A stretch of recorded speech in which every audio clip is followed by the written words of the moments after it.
pasti lemah lembut, kasih pasti memaafkan, kasih pasti murah hati, kasihmu, kasihmu Tuhan. Kasih pasti lemah lembut, kasih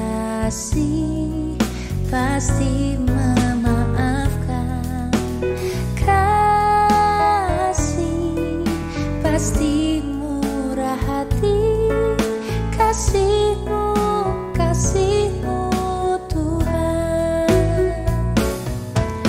Ajarilah kami ini saling mengasihi, ajarilah kami ini saling mengampuni, ajarilah kami ini kasihmu ya Tuhan, kasihmu kudus tiada batasnya.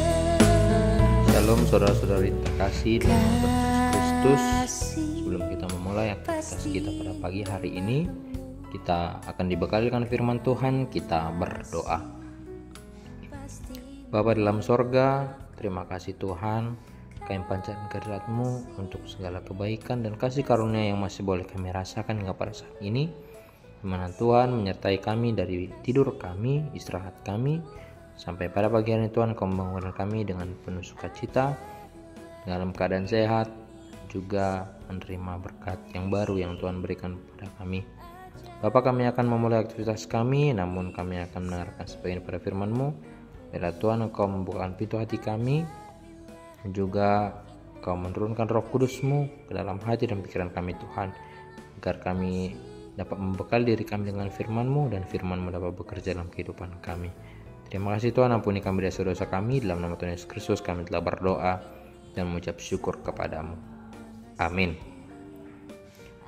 Bapak, Ibu, dan saudara-saudara yang terkasih, nas renungan yang menyapa kita pada pagi hari ini tertulis dalam kitab Imamat pasalnya yang ke-19 ayat 18.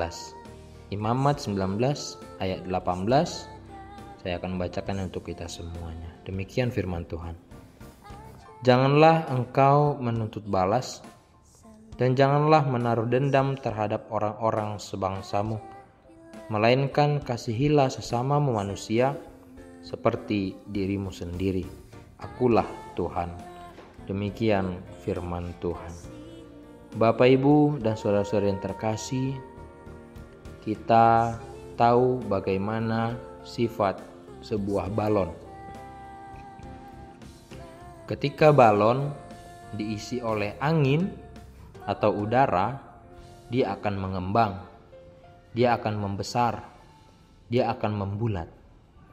Tetapi kalau terus diisi, balon ini memiliki keterbatasan daya tampung, sehingga ketika sudah melebihi batasnya, dia akan meletus, dia akan pecah, dan dia akan hancur berkeping-keping.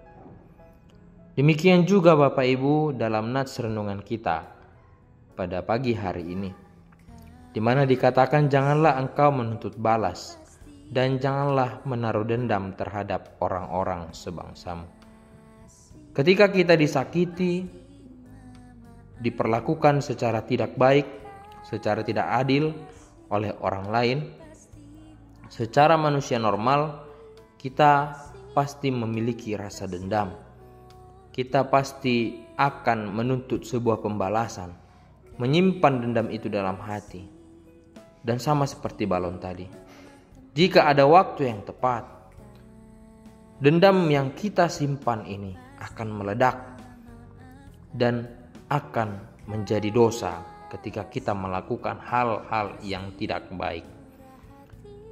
Mendendam adalah sebuah pelanggaran terhadap firman Tuhan, yang dalam artian bahwa dendam itu menyimpan akar pahit, sakit hati, dan juga kebencian terhadap orang lain. Tentu ketika kita memiliki rasa dendam terhadap sesama kita, antara hati dan pikiran ini sudah sama-sama tidak sehat. Ini sama-sama tidak bersih. Dan juga ketika hati kita merasa sakit, pikiran kita akan memikirkan sebuah rencana-rencana jahat atau tindakan-tindakan yang tidak sesuai dengan firman Tuhan.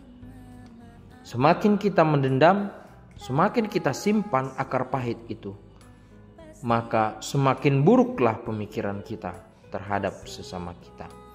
Tetapi di sini dalam teks kita, bahkan di dalam Alkitab, sudah banyak sekali hal mengenai mengasihi dan tidak menjadi pendendam. Ditegaskan bahwa jika kita tidak mau mengampuni orang lain, maka Bapa yang di sorga juga tidak akan mengampuni kesalahan kita. Dalam artian dendam hanya akan menghalangi hubungan kita dengan Allah. Dendam tidak pernah membawa kita kepada kebaikan. Justru ketika kita menyimpan akar pahit itu, kita menyimpan dendam itu. Hal itulah yang akan membuat kita atau membuat hidup kita semakin menderita dan akan jatuh kepada fase stres, merasa sakit hati, merasa tertekan, dan akan menimbulkan sakit penyakit.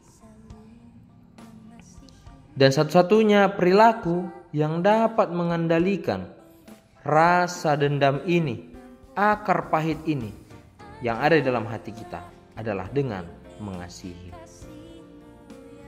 Allah juga pernah marah. Allah juga merasakan sakit hati terhadap kita umat manusia ketika kita terus menyakiti hati Allah. Tetapi Allah tidak pernah pendendam, tidak pernah menanamkan akar pahit di dalam hatinya, tetapi Dia selalu mengasihi kita. Dan juga Allah selalu memperhatikan kita, memelihara kehidupan kita. Maka dari itu kita pun sebagai umat pilihan Allah, orang-orang percaya, kita harus mampu mengendalikan dendam itu dengan mengasihi sesama kita. Kita harus berani mendoakan setiap orang yang menyakiti dan juga orang-orang yang sudah berbuat jahat kepada kita. Ada 4 kata, 4 suku kata, 4 huruf yang sangat sulit diucapkan oleh manusia zaman sekarang, yaitu M, A, dan F. Maaf. Karena kata maaf ini adalah kata yang sangat sulit diucapkan ketika seseorang sudah memiliki dendam di dalam hatinya. Dan ketika kita sudah merasa dendam, tidak ada sedikit pun sikap tenang, pemikiran yang jernih dalam pikiran kita. Maka dari itu, ketika kita sudah bisa melapisi, mencabut akar pahit itu, dan menanamkan kasih dalam hati kita, maka kita akan dengan mudah mengatakan maaf. Karena hanya dengan kata ini, dunia akan menjadi damai. Karena kata maaf itu merujuk kepada sebuah perdamaian. Maka dari itu Bapak Ibu dan saudara-saudara yang terkasih, jadilah pribadi yang berlandaskan atas kasih. Jadilah pribadi yang dewasa dalam menimbang setiap hal yang kita lihat, dalam setiap hal yang boleh kita dengar atau yang kita rasakan. Seperti yang dikatakan di dalam Roma pasal 12 ayat 19, dikatakan di sana, pembalasan itu adalah hakku. Akulah yang akan menuntut pembalasan.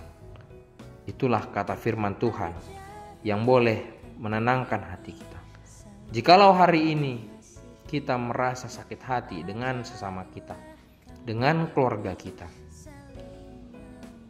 tetaplah mengasihi, tetaplah memegang kasih di dalam hati kita, agar diri kita pun tetap merasakan damai sejahtera. Bukan lagi rasa dendam yang ada dalam hati dan pikiran kita, tetapi bagaimana cara kita untuk memperbaiki ini semua dan juga membangun sebuah damai sejahtera yang bisa kita bagikan kepada sesama kita, bahkan kepada sekitar kita, terutama di dalam keluarga kita. Jadilah seorang pendamai, jangan menjadi pendendam. Amin, kita berdoa. Bapa, terima kasih untuk firman-Mu yang boleh kami dengarkan pada saat ini. Tuhan mengajarkan kepada kami agar kami boleh menjadi pendamai, menjadi orang-orang pembawa damai, bukan menjadi pribadi yang pendendam. Karena dendam adalah sebuah sifat yang tidak Engkau senangi. Dan karena dendam ini kami terhalang untuk berhubungan dengan-Mu Tuhan. Oleh sebab itu Tuhan, kuatkan kami agar kami mampu menjadi pribadi-pribadi yang dewasa, pribadi-pribadi pembawa damai, pemaaf, murah hati, agar kami pun boleh tetap bersukacita, terjauhkan oleh sakit penyakit. Dan biarlah Tuhan, Engkau yang menanamkan serta memupuk firman-Mu dalam hati kami, agar firman-Mu ini boleh berbuah dalam kehidupan kami. Terima kasih Tuhan, Bapa dalam sorga, pada saat ini kami akan menyerahkan diri kami kepadamu dalam setiap aktivitas kami yang kami lakukan dalam satu hari ini. Berkati kami semuanya Tuhan, dalam setiap pekerjaan kami, dalam setiap aktivitas kami. Biarlah Tuhan yang turut campur tangan dalam kehidupan kami. Biarlah Tuhan yang bekerja dalam diri kami. Berikan kesehatan, kekuatan yang daripada Tuhan, dan juga Engkau jagai kami dalam setiap langkah kaki kami, agar kami juga turut bersukacita, dan juga kami boleh menjalani setiap aktivitas kami dengan baik. Dan juga Tuhan, untuk anak-anak kami semuanya, kami serahkan ke dalam tangan-Mu dalam proses pendidikan mereka. Biarlah Tuhan juga yang memberikan kepintaran dan kebijaksanaan kepada mereka, agar mereka boleh menjadi anak yang pintar, anak yang takut akan Tuhan, dan juga anak yang taat kepada orang tua. Terima kasih Tuhan, segala harapan dan keinginan kami serahkan ke dalam tangan pengasihan-Mu, dan kami mengaku kami adalah manusia yang berdosa. Ampuni kami dosa-dosa kami Tuhan, agar kami layak disebut sebagai anak-anak-Mu. Terpuji dan termulia nama-Mu, di dalam nama Tuhan Yesus Kristus kami telah berdoa dan mengucap syukur kepada-Mu. Amin. Shalom, selamat pagi, selamat melanjutkan aktivitas kita pada hari ini. Tuhan memberkati kita semua. Shalom.